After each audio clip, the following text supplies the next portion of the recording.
The private dining room at the glass house was bathed in golden light, and the scent of white roses and expensive candles filled the air. My engagement dinner felt perfect until Tyler's sister, Ashley, stood up with a folded note. She offered a tight, rehearsed smile and announced she had a gift for me, a copy of the family charter, a tradition she claimed ensured their bond remained unbreakable. The atmosphere turned clinical as she read what she called the family charter. I was expected to submit monthly income reports to his mother, Patricia, and surrender my financial autonomy. I did not flinch. I just took a slow sip of vintage red wine and smiled. At that moment, I was not just a bride. I was a senior auditor beginning a long overdue investigation. Have you ever been blindsided by a partner's family during what should have been your happiest moment? Drop a comment and let me know where you are listening from and what time it is for you right now. I would love to know who is part of our community. The drive back to Chelsea was 40 minutes of deafening silence. Tyler focused on the road, his eyes darting to the clock every few minutes, like a man waiting for a storm to pass. He complained about the salmon being overcooked. He grumbled about the traffic on the West Side Highway. He did everything except address the contract his sister had just laid out on the table, like a death warrant for my independence. I did not correct him. I did not argue. I did not even turn toward him.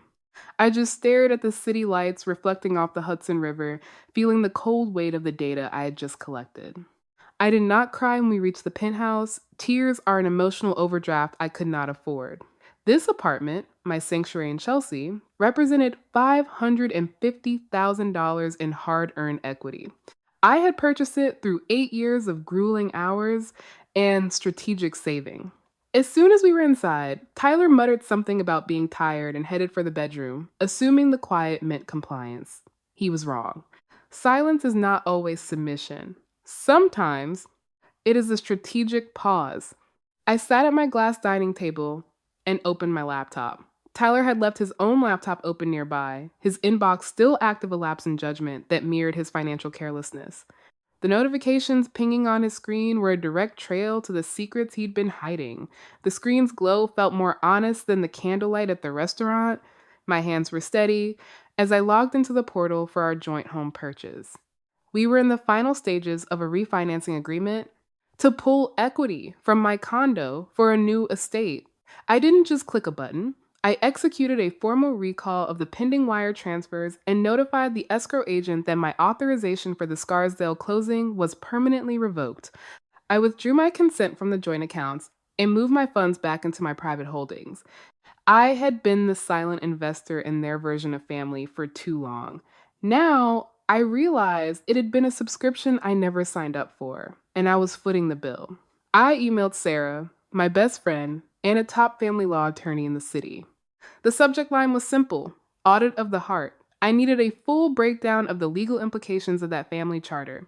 I watched the request cancel notification blink on my screen. Anger was not loud this time. It was clinical. I rubbed my eyes, trying to summon regret, but there was only clarity. This was not a breakdown. It was a balance sheet, and Tyler was officially in the red. I spent the rest of the night reviewing our text history, looking for the red flags I had spent 2.5 years explaining away. I recalled how Tyler had emotionally dismissed the idea of a prenuptial agreement months ago, calling it an insult to our love.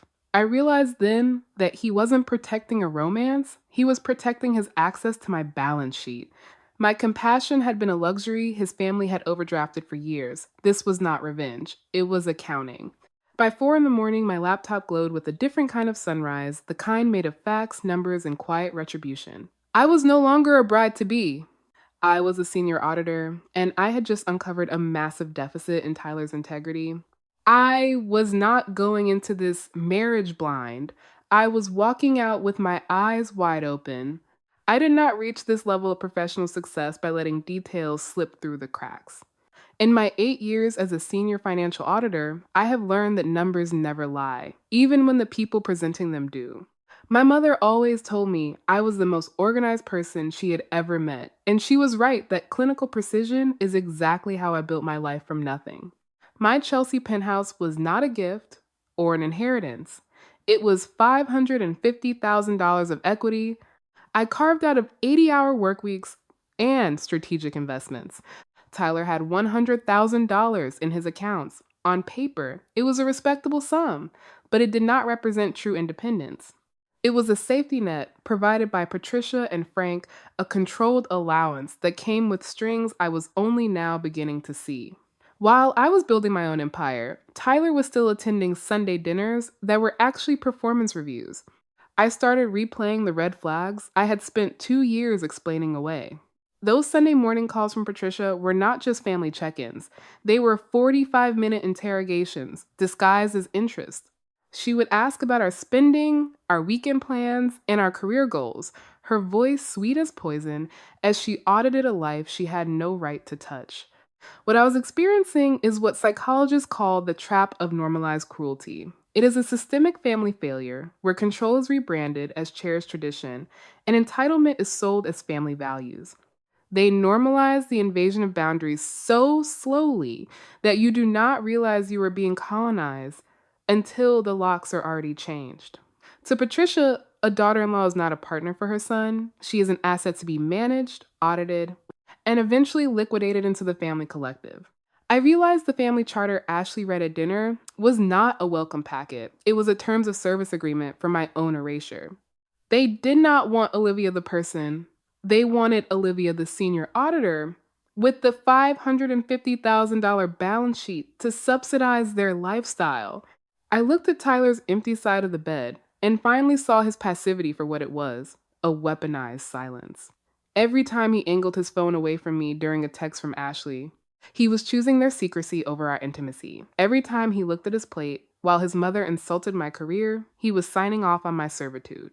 I thought about the $1,250,000 estate in Scarsdale we were supposed to tour. It was not a dream home, it was a monument to a hostile takeover. I had been the silent investor in their version of family for far too long, and the audit was finally complete. The deficit of respect was too large for any reconciliation. I leaned back in my chair, the cold silence of my penthouse finally feeling like freedom. I had spent my career finding the missing pieces in other people's books. It was time I balanced my own. We stood on the manicured lawn of the $1,250,000 estate in Scarsdale.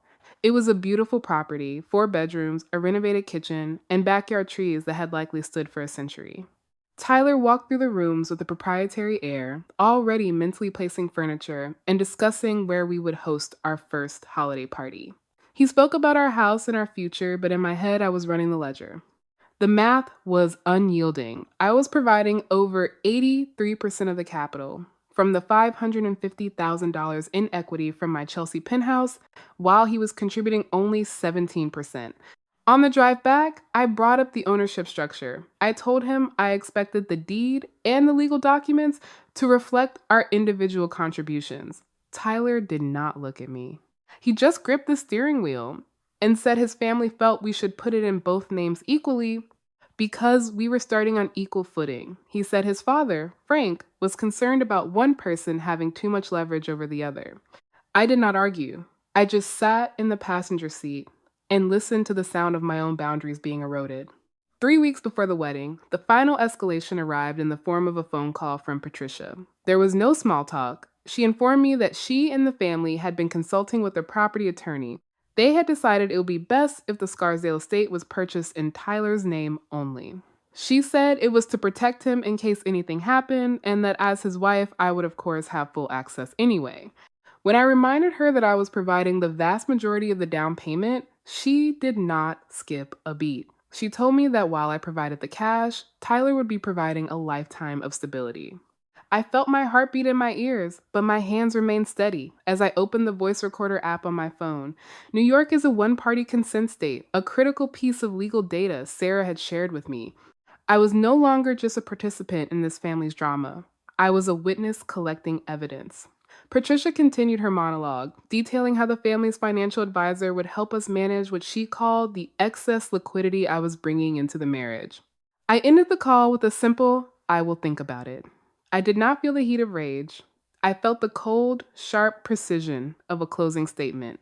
I forwarded the recording to Sarah immediately.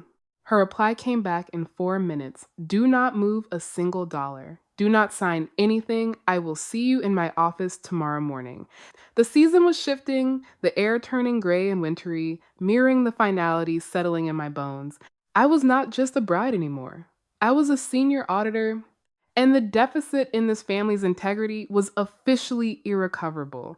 I have spent my entire career looking for the missing pieces in other people's books. I know where the bodies are buried because I know where the decimals were moved.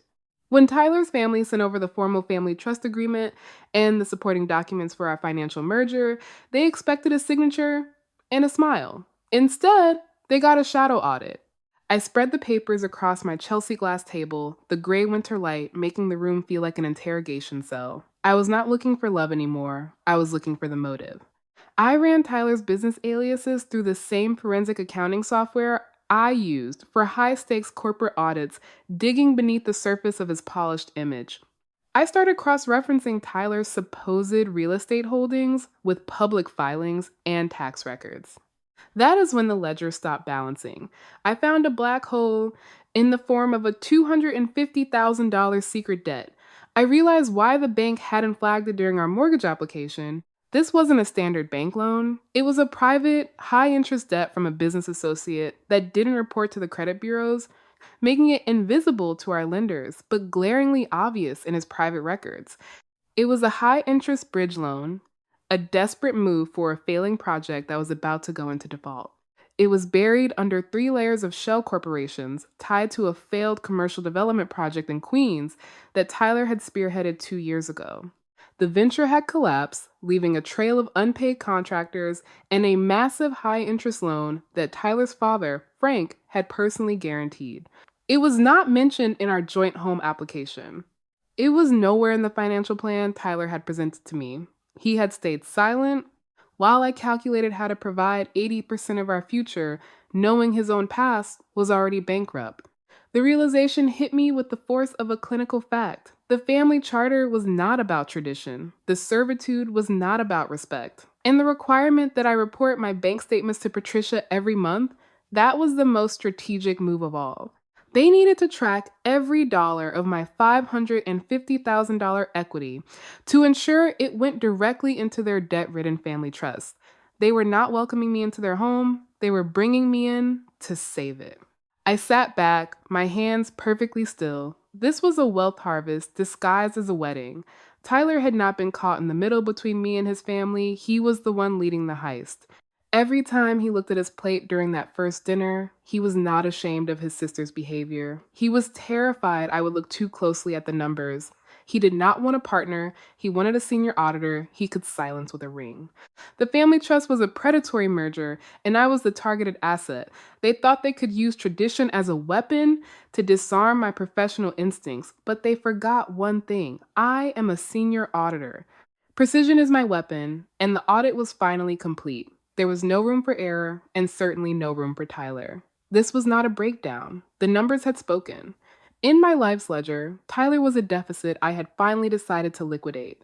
I called Sarah at 7 in the morning. I found it, I told her. The $250,000 hole they wanted me to fill. Her voice was as sharp as mine. Then we moved to the termination clause. I looked at the ring on my dresser, the sapphire winking like a fake promise, and I felt nothing but the cold, hard clarity of a closing statement. I invited Tyler to a small bistro in the West Village, a place where the tables are close enough to keep conversation civil, but far enough to stay private. He arrived looking frazzled, his tie slightly crooked, a rare sign of disarray for a man so obsessed with his family's polished image. He tried to start with small talk about the Scarsdale property, but I was not there to discuss landscaping or floor plans. I sat with my jacket on, my phone in the pocket, the recorder running with the lethal precision of a courtroom transcript. I did not order a drink. I did not need the liquid courage. I had the data. I looked him directly in the eyes and asked the only question that mattered. I need to know, here and now, if I am more important to you than your mother's control over our lives. Tyler froze. He looked at his water glass, then at the door, then back at me. He began a rehearsed monologue about how his family just wanted to ensure we were building correctly, how Patricia had decades of experience in wealth management. I cut him off. I did not want the brochure, I wanted the audit. Does a close family need to review our bank statements monthly? I asked, my voice as flat as a balance sheet. He shifted uncomfortably, mumbling that it was just advising. I saw the cowardice then, plain and undeniable. He was not a partner, he was a junior associate in his mother's firm, and I was the target of their next hostile takeover. I reached into my bag and pulled out a folder. Not a wedding guest list, but a 10-page investigative report I had compiled. I slid the summary of his $250,000 debt across the table. I kept my voice low, a professional contrast to Tyler's rising panic. I wasn't making a scene. I was delivering a final verdict. I explained every shell corporation, every failed venture in Queens, and every dollar they expected my $550,000 equity to cover. I watched the color leave his face, a slow-motion liquidation of his smugness. You thought you were marrying a cash cow, I said, but you forgot that I'm a senior auditor. You did not want a wife. You wanted a bailout. He tried to speak, but the words were bankrupt. He stuttered about being caught in the middle, but I was already done. I stood up and handed him a second list. It was a confirmation of every cancellation I had finalized that morning. The venue, the caterer, the florist. I had recovered every refundable deposit and liquidated our joint accounts. I am not calling off a wedding, I told him as I picked up my bag. I am terminating a predatory merger I never agreed to. Your family can keep their traditions. I am keeping my assets. I walked out of the restaurant without looking back, feeling the cold winter air hit my face like a clean slate. Tyler remained at the table, a man whose credit had just run out. I sat in my quiet Chelsea condo, the steam from my tea rising in the gray winter light. The silence here was expensive, earned, and entirely mine. I looked at my phone sitting on the marble counter. The screen was a constant glow of notifications. 87 missed calls. They were all there in a digital line. Tyler, 40 times. Patricia, 25. Ashley, 15. Even Frank and Tyler's college roommate had tried to reach me. I did not answer a single one. I did not need to hear their voices to know what they were saying. I had already performed the final audit, and the results were non-negotiable. I looked at the screenshots I had taken of that call log. To some, it might look like a tragedy of a broken family. To me, it was a trophy of my freedom. I saved it in a folder on my cloud drive, labeled the termination clause. I thought about Patricia's voice on those voicemails. The rage vibrating through the speaker was not the sound of a heartbroken mother-in-law. It was the sound of a narcissistic injury. What people often misunderstand about families like Tyler's is that their anger is not about losing a person. It is about losing an asset. To Patricia, I was never a daughter-in-law. I was a $550,000 equity injection into their failing family trust. I was the solution to the $250,000 hole Tyler had dug in Queens. When I walked away, I did not just break Tyler's heart. I liquidated their bailout plan. Their desperation was not born of love. It was a reaction to an unauthorized withdrawal from their expected inheritance. I felt a profound sense of relief. It was not the fragile kind that sits on top of grief and might collapse. It was real relief. The kind that comes from knowing you made the right call, even when it cost you the life you had imagined. I looked at my kitchen table, where I had made my list at 4 a.m, weeks ago. The things I loved about him were just a marketing brochure. The things I ignored were the actual terms and conditions. I realized that love is never a reason to abandon your own judgment. It is not a reason to sign your name to a contract that erases your existence. I stood up and walked to the window, looking out over the city. My condo, my walls, my life. The audit was closed. Every dollar I had earned was safe. Every boundary I had set was enforced. I had spent my career balancing other people's books, but this was the first time the numbers truly added up to peace. 6 months after that cold winter morning, the world looks completely different. It is amazing how much quieter life becomes when you stop letting other people treat your boundaries like negotiable suggestions. I finally received the promotion I had been working toward for 2 years, project director. It came with a corner office and a salary increase that only further solidified my independence. My bank account remains untouched, secure, and entirely mine. Sarah and I still meet every other Tuesday for dinner. We do not spend as much time talking about Tyler or the audit anymore, Most of the time, we talk about the future, about the investments I am making on my own terms, and the life I have reclaimed. I still have that screenshot of the 87 missed calls saved in my photos folder. Sometimes I look at it just to remind myself what victory feels like. It is not a trophy of bitterness. It is a monument to the moment I decided I was worth more than a predatory merger. I have come to realize that letting go of a toxic legacy is not a sign of weakness. It is an act of revolution. In my line of work, we call it cutting your losses. Sometimes, the most positive revenge you can take on people who try to diminish you is simply to thrive so loudly that their opinions become background noise. I did not need to burn their house down. I just needed to walk out and keep the keys to my own.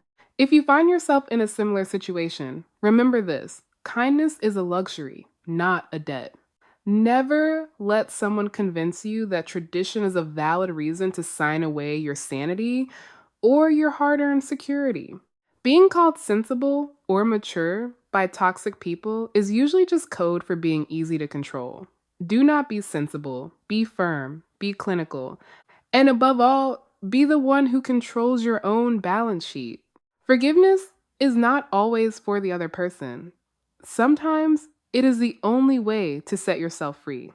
I have forgiven myself for staying as long as I did, and I have forgiven Tyler for being exactly who he was, a deficit I finally decided was no longer worth funding. If you have ever had to choose your bank account and your sanity over a relationship that felt like a trap, share this story. Let us remind each other that choosing yourself is never the wrong move. Subscribe to join me as we continue to expose the truths hidden behind twisted traditions. I will see you in the next story.